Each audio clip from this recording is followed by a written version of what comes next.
चैतन्यरूपां ताम् आद्यां विद्यां च धीमहि तन्नो धियः प्रचोदयात्। ॐ शान्ति शान्ति शान्ति। हरिः ॐ श्री गुरुभ्यो नमः।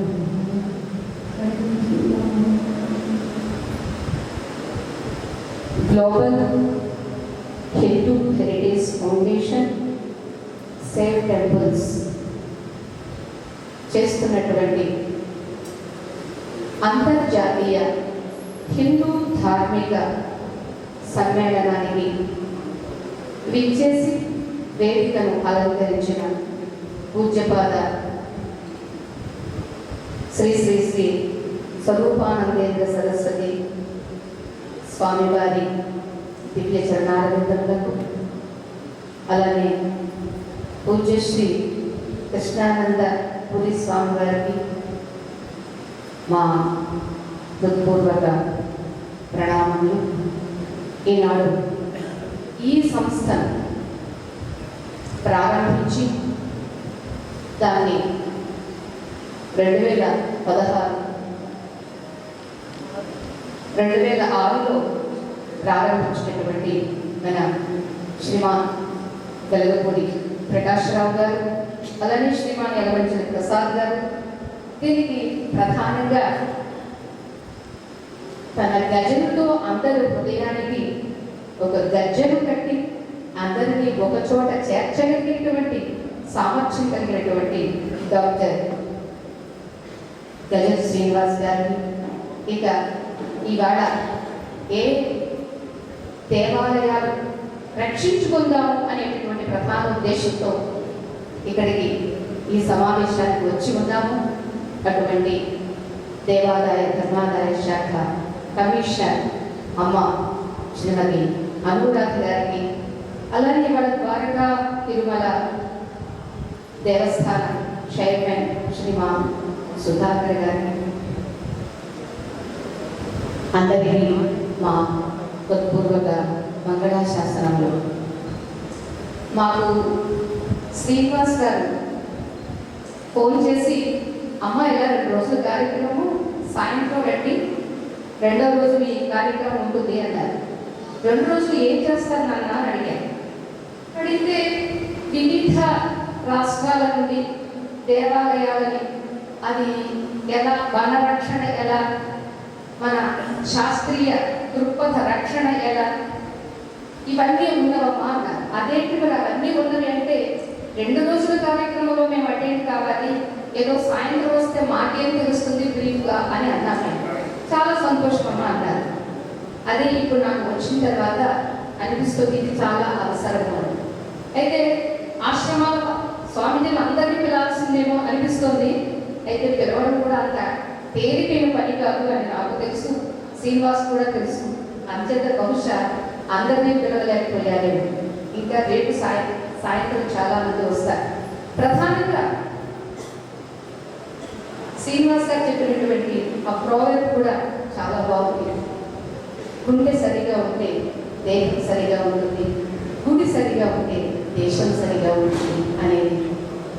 ఈ 2 విషయాలుగా మనం చూస్తే శరీరం బాగుండాలి అంటే మన నడవడి బాగుండాలి. చాలా మంది కనిపించిందల్లా తింటూ ఉంటారు, కనిపించిందల్లా కావాలని వెళ్తూ ఉంటారు, ఏదో ఎంజాయ్ అని అనుకుంటూ ఉంటారు. కానీ అలా కాకుండా మన వేదాలు, మన ఆచార్యులు, మన పెద్దలు మనకి ఏ విధి విధానాన్ని చెప్పారు, దానికే ఆచారము సాంప్రదాయము. ఇది ఎవరు చెప్పారండి, దాన్ని ఏమంటారండి అంటే ధర్మము అని. ధర్మం అంటేనే నడవడి, ధర్మం అంటేనే స్వభావం. ఈ ధర్మము స్వభావము అని చెప్పేటటువంటిది మన వేదం మాత్రమే. అసలు ఎలా నడవాలి, ఎలా తినాలి, ఎలా బట్ట కట్టాలి, ఎలా మాట్లాడాలి అనే తీరు తెన్ను అంతా మన వేదం, మన ధర్మం, మన వైదిక సనాతన హిందూ ధర్మం నేర్పించింది. అంచేత ఇవాళ ఈ గుడి కానీ గుండె కానీ ఇవి రెండు ఎవరికి సంబంధం అండి? పుట్టిన ప్రతి మనిషికి సంబంధం. మానవుల పశుపక్షి క్రిమి కీటకాదులకు కూడా సంబంధమే, కానీ వాటిని మనం వివరించి చెప్పాల్సిన అవసరం లేదు. అవసరం లేకుండానే అవి బ్రతుకుతూ ఉంటాయి. అందుకనే వాటికి కళాశాలలు పాఠశాలలు లేవు. ఎవరికండి ఈ శాలలన్నీ? మనిషికి, మనకి. అంచేత ఈ పాఠశాలల్లో ఈ కళాశాలల్లో మనం నేర్చుకోవాల్సింది ఏమిటి? ధర్మం అంటే ఏమిటి అంటే ధరించున్నది. ధార్యత ఇది ధర్మ. ధరించి ఏమిటి? ధర్మో రక్షత రక్షిత అని ఎప్పుడో వేదం చెప్పి నేను ఇవాళ చూశాను. దేవాలయో రక్షత రక్షిత, తిరుపతిలో ఎప్పుడో చూసాం పురుషో రక్షత రక్షిత. ఇంకా బహుశా రేపు మాకు కూడా నిన్ను నువ్వు రక్షించుకుంటేనే ఆ రక్షణ నిన్ను రక్షిస్తుందని దానికి కూడా మనం ఎదగాల్సి వస్తుంది. ఎందుకని నేను నా నడవడి, నా ధర్మము అనేది మర్చిపోయేటటువంటి రోజులు వస్తుందని రావాలి. ఇది చాలా అవసరం. ఎలా అంటే ధర్మాన్ని రక్షిస్తే నీ చేత రక్షింపబడే ధర్మం నిన్నెలా రక్షిస్తుంది అని ఒక ప్రశ్న మనకి కలగవచ్చు. ఉదాహరణకి ధరించేది, ధరింపబడేది ధర్మం కాబట్టి మనం చాలా ధరిస్తున్నాం. ఇవాళ హెల్మెట్ కంపల్షన్ అని చెప్పింది మనకి గవర్నమెంట్. ఎంతమంది ధరిస్తున్నారు? ధరించడం లేదా విడిచిపెడతాం. ధరించిన వాడికి ఎప్పుడైనా ప్రమాదం జరిగితే తద్వారా అతని మెదడు రక్షింపబడుతుంది. అటువంటి రక్షించేటటువంటి హెల్మెట్ని ఎక్కడో కిటికీలో పెట్టి లేదా స్కూటర్ తగిలించి మర్చిపోయి వచ్చాడు అనుకోండి, అది ఎవరో పట్టుకుపోయారు అనుకోండి, అది తీయాల ఈయన ఎలా కాపాడుతుంది? ఇంకేదా ధర్మము నీ చేత రక్షణ ఎందుకు అంటే నిన్ను రక్షించడానికి ఆ ధర్మం. ఉదాహరణకి హెల్మెట్, ఉదాహరణకి మనం బట్టలు మనం మళ్ళీ విడిచిపెట్టిన తర్వాత వాష్ చేసి ఆరవేసి క్లిప్ ఎందుకు పెడతాము? అది ఎగిరిపోకుండా ఉండాలి. హెల్మెట్ బైక్స్ మీద వచ్చిన వాళ్ళు చేతితో ఎందుకు తెచ్చుకుంటారు? అది మళ్ళీ మనం దిగిన తర్వాత, బయటకు వెళ్ళిన తర్వాత లేదా బైక్ ఎక్కిన తర్వాత తల మీద పెట్టుకోవడానికి. అలాగే కాళ్ళకు చెప్పులు ఎందుకు వేసుకుంటున్నాము? ఎక్కడికి వెళ్ళినా మళ్ళీ దానికి ఒక సేఫ్టీ ప్లేస్ ఎందుకు చూసుకుంటున్నాము? వాటిని మనం కాపాడుకుంటే అవి మనల్ని కాపాడాలి. ఇంత సులభము ధర్మం అంటే. అంచేత ఆ ధర్మము ఇది మతము కాదు, ధర్మం స్వభావం, ధర్మము నడవడి. ఒక నిప్పుకు కాల్చడం ధర్మం, నీటికి పారడం ధర్మం, గాలికి వీచడం ధర్మం.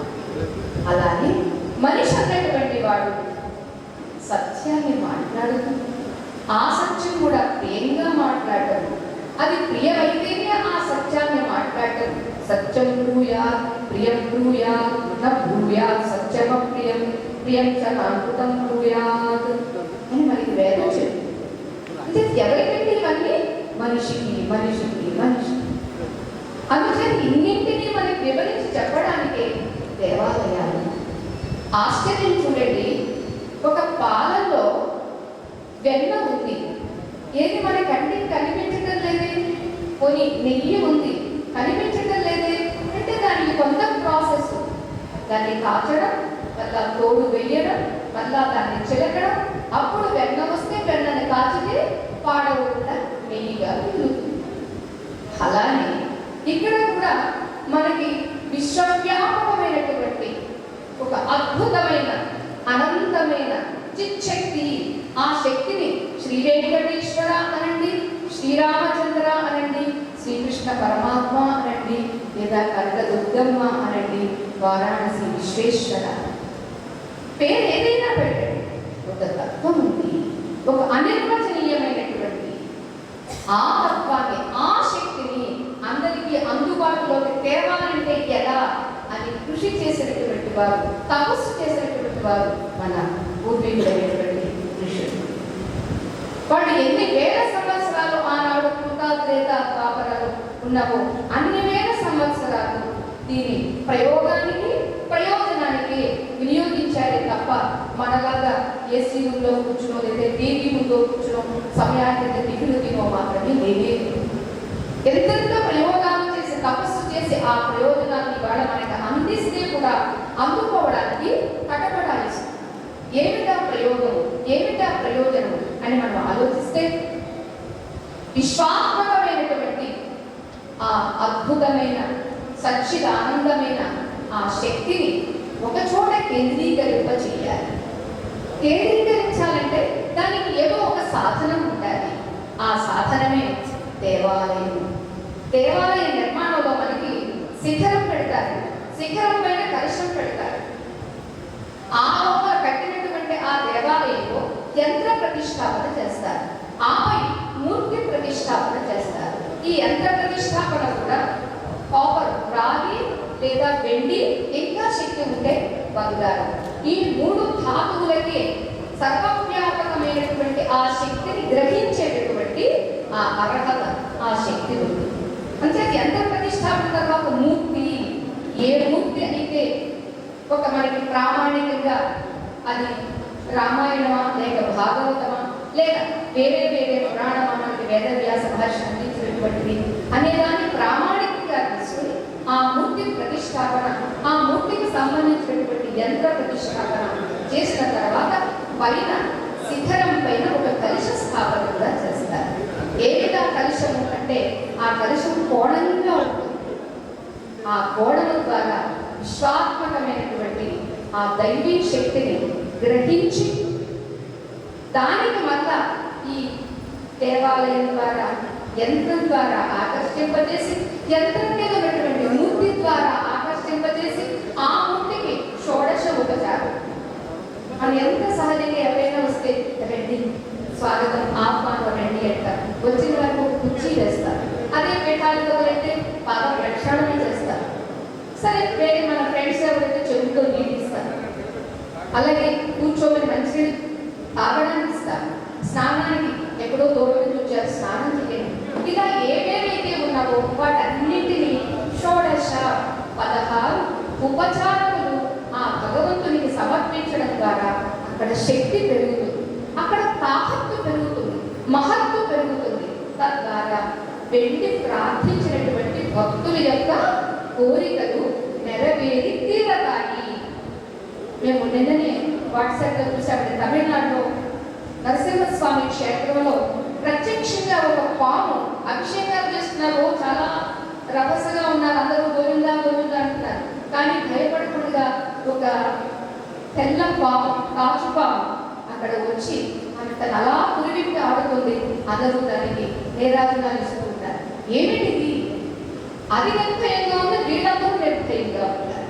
ఆదిశేషుడు దర్శనం ఇవ్వడానికి వచ్చాడు నరసింహస్వామి యొక్క అభిషేకంలో. ఇలాంటి మహత్తులు ఎన్నో జరుగుతున్నాయి మన భారతదేశం. ఏ ఒక్క అంగుళం పరిశీలించి చూసినా కూడా ఈ గడ్డలో ఉన్నటువంటి మహిమ ఎంత అని మనం చెప్పడానికి గంటలు కాదు కదా, రోజులు కాదు, సంవత్సరాలు కూడా సరిపోవు. అందుకే ఇప్పుడిప్పుడే ఒక్కొక్కరు దానికి ఒక మన శ్రీనివాస్ లాంటి వారు కావచ్చు, లేదా ప్రకాష్ రావు గారు లాంటి వారు కావచ్చు, లేదా మన స్వామి గారు లాంటి వారు కావచ్చు, ఒక మంచి సంస్కారం ఉంది, సామర్థ్యం ఉన్నటువంటి ఒక పదవిని ఉపయోగించుకునేటటువంటి మన శ్రీమతి అనురాధ గారు లాంటి వారు కావచ్చు. ఇవాళ ఇప్పటికీ మరెప్పటికీ కూడా ఈ మహిమ అనేటటువంటిది అభివ్యక్తమయ్యేదే తప్ప అంతర్గతమయ్యేది కానే కాదు. అభివ్యక్తం కావడానికే కావాలి వ్యక్తులు. అదిగో ఆ దిశగా ఇవాళ మీ అందరినీ ఆహ్వానించి దాని వైభవాన్ని వివరించడానికి ఒక చక్కని కార్యక్రమం రూపురేఖలు దిద్దుతూ ఉన్నారు. చాలా అవసరం ఇవాళ. ఇది గ్రీనరీ కావాలి దేవాలయాల్లో కూడా. అలాగే వెళ్ళినటువంటి వారు ప్రశాంతంగా ఉండాలి. వెళ్ళినటువంటి వారికి దేవుడు ఏమిటి, ఆ దేవుడి వల్ల మనం పొందేది ఏమిటి, మనం భగవంతుడికి సమర్పించాల్సింది ఏమిటి అనే స్థితి ఇవాళ అందరికీ తెలియాలి. అంటే సత్సంగాలు కూడా ఉండాలి. ఆ దేవాలయ అర్చకుడే ఒక పురాణాన్ని ప్రవచిస్తూ ఉంటే వెళ్ళిన వాళ్ళ కాసేపు అక్కడ కూర్చుని కాసేపు సంగీతం, కాసేపు సాహిత్యం, అనే ఈ రెండింటిని ప్రసరింపజేయడం ద్వారా కూడా అవేర్నెస్, జ్ఞానం కలుగుతుంది. తద్వారా మనమందరం ఆశించేటటువంటి ఆ చైతన్య స్ఫూర్తి, హిందూ చైతన్య స్ఫూర్తి ఇంకా ఇంకా ఇంకా అభివృద్ధి అయి తీరుతుంది అని ఆశిస్తూ జయరాజు.